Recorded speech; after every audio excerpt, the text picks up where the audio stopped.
I think that's a great point. It's kind of like the Mike Trout thing all over again. And not that obviously Mike Trout not only wasn't traded yesterday, but apparently had a setback. My point about it being a Mike Trout thing is that for years we've heard, well, Mike Trout, they're not promoting Mike Trout. Baseball doesn't, the Angels don't because they're not. My point is like, what do you want them to do? You know, I'm not exactly sure what you want them to do other than, you know, pant somebody as he's running around the bases. It's like the only thing I can think of because you can't make a sport that's kind of uninteresting interesting. It's like to the baseball dork, yesterday's yesterday's run on relievers is incredibly important because, well, that's what the sport has become, especially in the postseason. But to anybody else, it's boring as sin. Yet that's how you build a championship team is you don't do it with adding a big bopper late in the year. You do it by adding arms. But what will get interest is if the Dodgers win the World Series, right? I mean, that'll get a substantial amount of interest, and I think that's important not just to the Dodgers, but also to the league itself. Like the league needs the Dodgers, the league needs the Yankees to go deep into the playoffs, and best case scenario is them to play in the World Series. I, I don't think it's actually close. And again, when you get Jason agreeing with you, Dodger fans, like I mean, plus we're in the media, but so we get it. But yeah, it's not close. I mean, some of it is, um, you know, historical success with all the World Series. Some of it, they're frankly very much like they're a more successful version of the Cowboys, and that's because when so many people who are now adults were kids, the Yankees were winning all those World Series with Derek Jeter and Bernie Williams, et cetera, et cetera. So I think that's what it's about. They're both iconic franchises. It's just the Yankee thing is different. It's just different. The level of importance of everything, and there's just a greater level of passion in the for the overall sports fan. It doesn't mean Dodger fans will sit there and go, "Hey, we draw 4 million people." Like that's great, okay, but the Yankees do too, and just their TV numbers far exceed it because people that don't grow up in and around LA aren't Dodger fans, whereas there are Yankee fans everywhere. And I think most of it is because they won when people were younger and people become fans of teams that win. It really is that simple. And that's LeBron. That's how LeBron James clearly became a Yankee fan, right? He's a front runner, And and as much as that sounds like I'm being critical of LeBron James. The reality is, when you're a kid, you're growing up in Ohio. A lot of people aren't baseball fans. You are a baseball fan. You're going to be fans with whatever team you think is the best. And Derek Jeter, frankly, made the Yankees cool for a long time.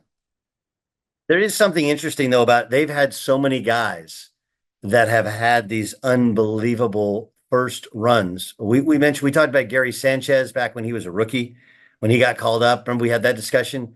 What was it? It was something like 26 home runs in 53 games, something crazy like that. Yes. And yeah, turns out not so much. Okay, plus we got Caleb Williams not going to play in the Hall of Fame game. We talked about this going back to 2 days ago. We were in Chicago on how he said he wanted to play, but we all kind of knew he wasn't going to. Feels like he's playing to all of our heartstrings. Caleb saying all the right things. So we got a lot to get to. Uh, but you know what I want to do? I'm watching this USA basketball game. I gave you some early thoughts on the early start on the starting lineup and how they're playing. Plus, did you guys hear what Coach K said? So Coach K coached several of these things, right? I think what, four gold medals? And of those names, Kobe Bryant, Ron James are the two biggest names, that he has coached. Yeah, so he said that Kevin Durant is the best Olympian he ever coached. Now, I want to make sure he said best scorer. I agree. He's the best scorer. Um, but fascinating that he didn't mention Kobe. And I'm sure if given a chance to think about it because of Kobe's popularity and because of their relationship, he would have mentioned Kobe as the best, maybe competitor, but no mention of LeBron James. He said Kevin Durant. Now, he also said because of his longevity, but LeBron's been on nearly the same number of Olympic teams as well. Byron, what do you read into that comment? Yeah, or can you read anything into that comment? Yeah.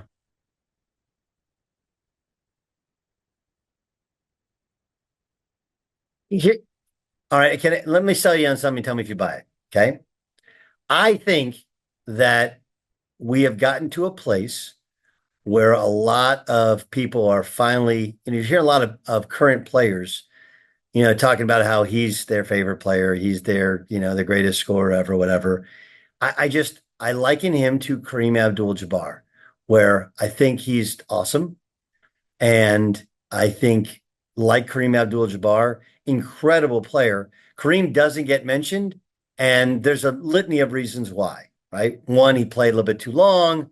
Two, he was overshadowed by Magic, and I think Magic was much more dynamic player and and was much more of a I mean, he literally changed the game of the NBA and changed how we view the NBA.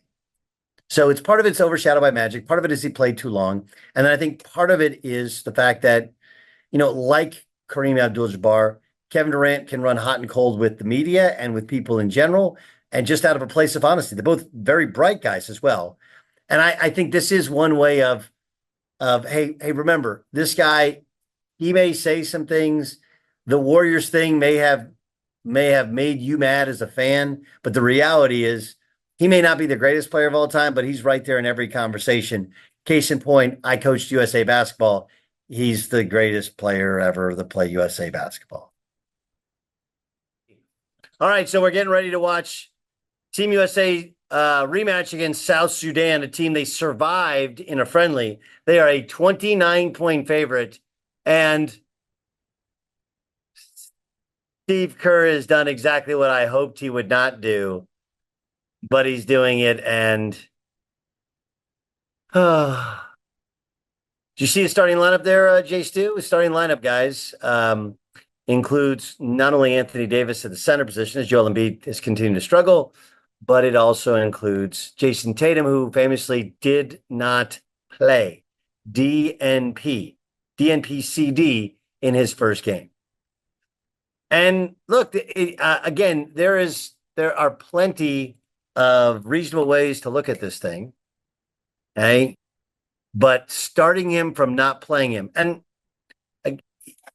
let me reiterate something that when Awful Announcing picks up our sound, when other sites pick up our sound, sometimes they miss on something.